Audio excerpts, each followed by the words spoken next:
Just how important are critical thinking skills? What if we all learned to question our thoughts? What if instead of flat images and walls of text that most physical and online education platforms use, we could have digital schools and create a fully immersive 3D campus designed to be a living vision of an enlightened learning utopia with a large virtual space? We need to change our school systems desperately and examine not only what we are teaching our children, but also why we are teaching it.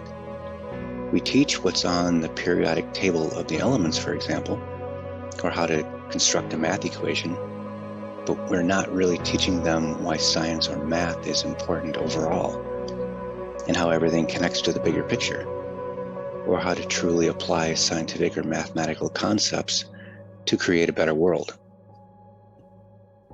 We need to teach philosophy of science, how to read journalism with a critical mind, how correlation does not equal causation, and how taking evidence-based approaches help take us from the dark ages into this golden age of progress and technological wonder.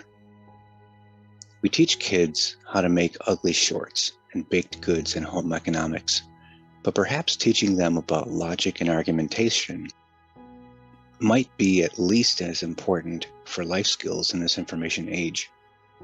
How many lectures does the average child receive at school about following the rules, and yet we don't teach them about ethics, history of social morality, where it came from, why we use it, and why it's important? We don't teach children how to truly understand the difference between right and wrong, how our decisions affect us and those around us, and consequences associated with those actions. We just tell them, don't do that, that's wrong, and then yell at them if they transgress. It's faster and easier to do it like this, and it's also lazy. What if schools incorporated thinking as its own subject and curricula? Is that such a crazy thought? What if we spend as much time teaching kids about philosophy, ethics, reason, feasibility, creative thinking, and critical thinking as we do for any English, math, science, or technology course, or any other subject?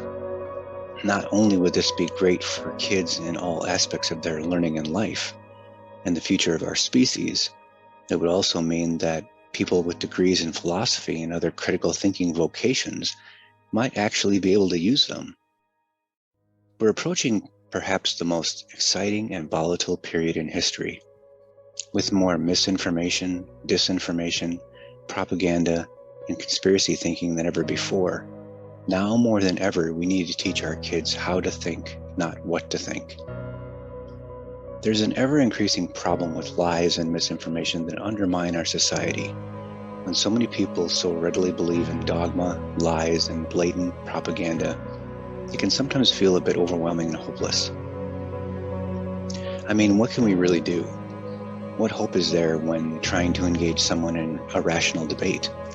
It actually just ends up making them even more convinced that concepts like flat earth, lizard people, anti-vaccination, creationism, mediums, near-death experiences, alien abductions, ghosts, demons, Reiki, healing crystals, astrology, and any other forms of supernatural or bogus ideas are actually real.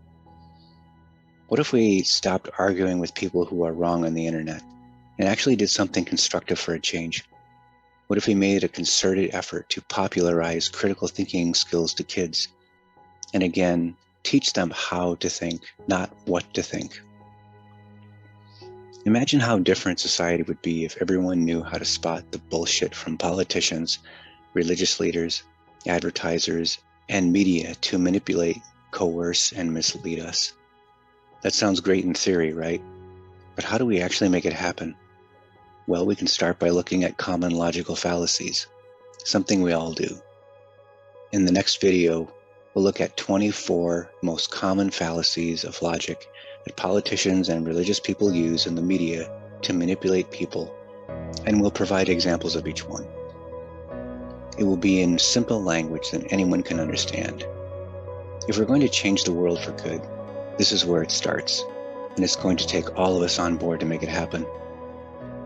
Take care of yourself and take care of each other.